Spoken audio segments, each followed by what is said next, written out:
সবল হোক সবল হোক তারুণ্যের সমাবেশ সবল হোক সবল হোক। কসবা টিভি, হৃদয়ে বাংলা। সমাবেশ তারুণ্যের সমাবেশ সবল হোক সবল হোক সবল হোক সবল হোক তারুণ্যের সমাবেশ তারুণ্যের সমাবেশ সবল হোক সবল হোক তারুণ্যের সমাবেশ সবল হোক সবল হোক যুব দলের সমাবেশ সবল হোক সবল হোক ছাত্র দলের সমাবেশ সবল হোক সবল হোক যুব দলের সমাবেশ সবল হোক সবল হোক স্বেচ্ছাসেবক দলের সমাবেশ সবল হোক সবল হোক তারুণ্যের সমাবেশ সবল হোক সবল হোক সফল হোক সফল হোক তারুণ্যের সমাবেশ মুশফিক ভাইয়ের নেতৃত্বে সফল হোক কসবাবাসী ঐক্যবদ্ধ সফল হোক সফল হোক মুশফিক ভাই তুমি এগিয়ে চলো আমরা আছি তোমার সাথে আমরা আছি তোমার সাথে মুশফিক ভাই এগিয়ে চলো মুশফিক ভাই তুমি এগিয়ে চলো আমরা আছি তোমার সাথে তারুণ্যের সমাবেশ সফল হোক সফল হোক যুব দলের সমাবেশ সফল হোক সফল হোক স্বেচ্ছাসেবক দলের সমাবেশ সফল হোক সফল হোক ছাত্র দলের সমাবেশ সফল হোক সফল হোক কসবাবাসীর পক্ষ থেকে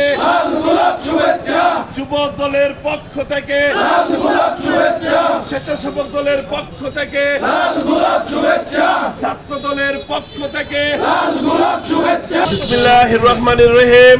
আজকে কসবা উপজেলা জাতীয়তাবাদী যুব দল, কসবা উপজেলা জাতীয়তাবাদী ছাত্র দল, কসবা উপজেলা জাতীয়তাবাদী স্বেচ্ছাসেবক দলের নেতৃত্বে আজকে যে তারুণ্যের সমাবেশের ডাক দেওয়া হয়েছে ঢাকা পল্টন ময়দানে, আমরা কসবা উপজেলা যুব দল, ছাত্র দল, স্বেচ্ছাসেবক দল আমরা ঐক্যবদ্ধভাবে আমরা অল্প কিছুক্ষণের মধ্যে ঢাকার উদ্দেশ্যে আমরা রওনা করব।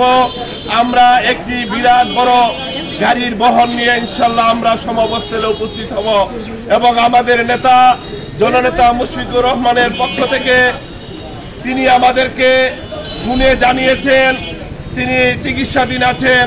ইনশাল্লাহ আমরা আশা করব তিনি অতি দ্রুত চিকিৎসা শেষ করে আমাদের মাঝে ফিরে আসবেন এবং তিনি আমাদেরকে আমাদের এই যে আজকে তারুণ্যের সমাবেশ এই সমাবেশের সফলতা কামনা করেছেন এবং আজকে যে তারুণ্যের সমাবেশ বাংলাদেশকে যদি আগামী দিনে একটি সুন্দর স্বনির্ভর বাংলাদেশ গড়ে তুলতে হয়, একটি স্বনির্ভর বাংলাদেশ বানাতে হয়, তাহলে তারেক রহমানের বিকল্প নেই। এই তারেক রহমানই পারে একমাত্র আগামী দিনে বাংলাদেশকে নেতৃত্ব দিয়ে জনগণের মুখে হাসি ফোটাতে এবং বাংলাদেশকে একটি সুন্দর রাষ্ট্র হিসাবে বিনির্মাণ করতে এবং বাংলাদেশকে পাল্টে দিতে পারে তারেক রহমান। আমরা যুব দল, ছাত্র দল, স্বেচ্ছাসেবক দল ঐক্যবদ্ধ হয়েছি আজকে তারুণ্যের সমাবেশের মাধ্যমে সারা বাংলাদেশে। আমাদের আজকের তারুণ্যের সমাবেশের প্রধান অতিথি বিএনপির ভারপ্রাপ্ত চেয়ারম্যান জনাব তারেক রহমান জাতির উদ্দেশ্যে আমাদের তরুণ সমাজের উদ্দেশ্যে বক্তব্য রাখবেন। আগামী দিনে তারেক রহমান এই বেকার শিক্ষিত যুবকদের বেকার সমস্যা, সারা বাংলাদেশের বেকার সমস্যা, এই 17 বছরে যে বাকশালীরা যেভাবে দলীয়করণ করে বাংলাদেশে বেকার সমস্যা সৃষ্টি করেছে, বাংলাদেশে একটা তলাবিহীন জিরোতে বাংলাদেশকে পরিণত করেছে, বাংলাদেশের অর্থনীতিকে ধ্বংস করেছে। আজকে এই তারুণ্যের সমাবেশের মাধ্যমে তারেক রহমান ডাক দিয়েছে এবং আগামী দিনে ইনশাল্লাহ এই তরুণরা মিলে বাংলাদেশকে তারেক রহমানের নেতৃত্বে বাংলাদেশকে পাল্টে দেব। তারেক রহমানই পারে বাংলাদেশকে পাল্টে দিতে।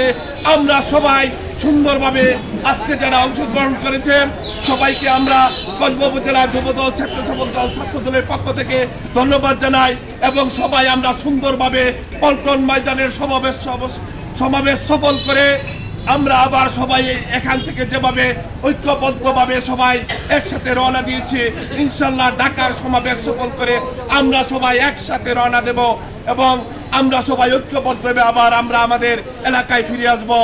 সবাইকে ধন্যবাদ জানিয়ে আমার বক্তব্য শেষ করছি। বাংলাদেশ জিন্দাবাদ। শহীদ প্রেসিডেন্ট জিয়াউর রহমান অমর হোক। আপসহীন নেত্রী, দেশ নেত্রী বেগম খালেদা জিন্দাবাদ।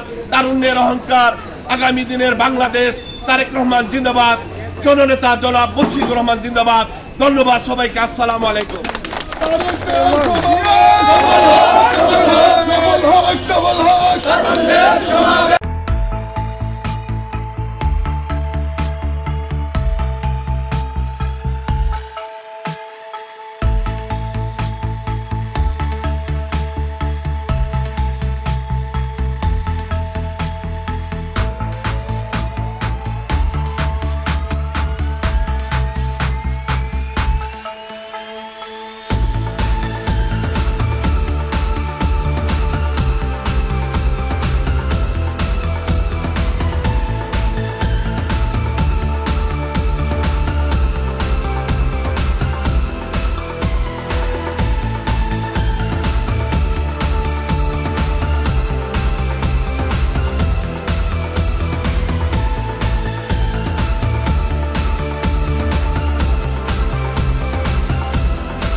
কসবা টিভির সংবাদের সাথে থাকার জন্য ধন্যবাদ জানাচ্ছি।